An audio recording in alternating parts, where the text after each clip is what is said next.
7bet lažybos. 7bet. 7bet lažybos. 7bet. 7bet lažybos. 7bet. Dalyvavimas azartiniuose lošimuose gali sukelti priklausomybę.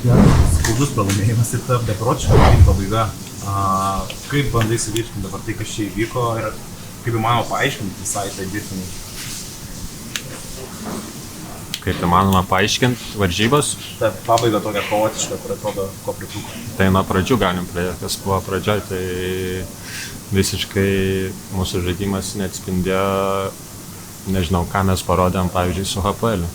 Bet, nežinau, tas kovingumas, vėl pradedam nuo kontakto davimo, tikrai jie bėgo metę iš eilutės laisvi, nepadarėm baudų, paskui neatsitvėrėm. Nors ten vienas žmogus lipa ant tos lentos, negalim atsitverti. Ir viskas susiklosto.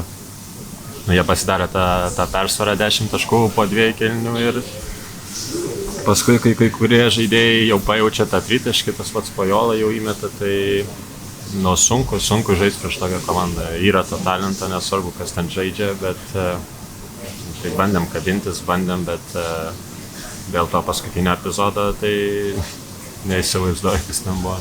Kas ten neveikia po krepšių toj pirmoje pusėje, kai tiesiog bėgot ir dėl to vienas lygimo prieš krepšį, prasiveržė ir atrodo vienas vieta nėra nei pagalbų. Ką patys bandėt išsiaiškinti, kas neveikia, kieno ten buvo? Tai tiesiog, nežinau, tas pats fokusas turi būti koncentracija. Apie save labai daug blogų dalykų galėčiau pasakyti, ką šiandien dariau, bet koncentracija aš asmeniškai, jeigu žaidėjas eina į mane, pilną greičių turiu padaryti baudą prieš metimą, to šiandien, nežinau, visiškai nepadariau. Tai taip pat ir manau, nežinau, kai kurie mūsų mažiukai irgi bando subauduoti, tada taip, nežinau, stovi tai, ką palieki metiką kampe. Tai toks irgi apsigauni pats save, juokingai atrodo iš šono, bet nueina ir įmeta laisvės iš pakrepšio, tai negali tai būti, jeigu, nežinau, parodėm prieš HPL, kad mes tikrai nebloga komanda, tai turėjom šiandien tą patį padaryti. Nelabai pavyko.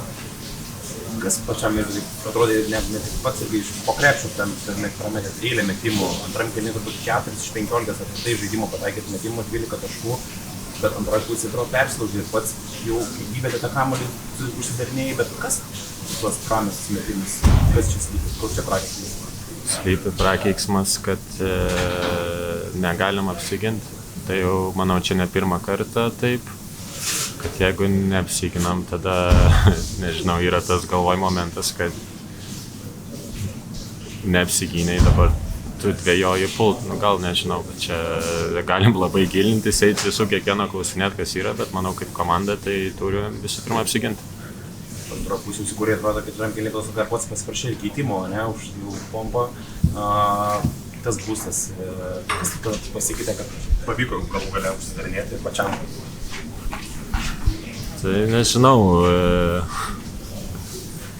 reikia nuo pat pradžių taip, nežinau, užsikurti, bet man kaip vienam čia pirmamečiai Eurolygoje tokių dalykų negali būti, kad aš pirmą 2 kėlinius slopinėjo, paskui įsijungiu, jau kai šikna dega.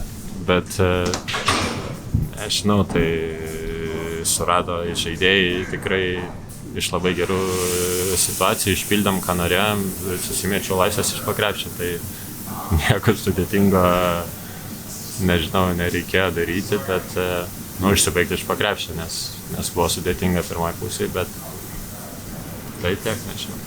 Tas perdamas Sisko atrodo, kai norėjęs greitai užbėgti į tą greitą puolimą, kada jau pamatai, kad Sisko jau į nugarą paleidai? Jau kai paleidau ir tada ir, nežinau, nereikės, nežinau, Pajola vis tiek yra visada laiku ir vietoj, visur nori tą kamuolį paimti, tai jis ten ir buvo perėmę iš karto, tai nežinau, labai kaltas jaučiuosi dėl to epizodo, bet nes man atrodo buvo dar koridorius man pačiam eiti, bet aš čia yra, nežinau, įkalta galvoj, kad siūstų kamuolį, tada bėgti po krepšiu, bet nieko, ką mokomės iš tų klaidų. komanda prašė protestą dėl tų dviejų berniukų, kurie buvo ant aikštės apšluotam, ar jį ten maišė, pats atkreipė dėmesį, kad jie patys buvo įsipynę į aikštę. Neįsivaizduoju.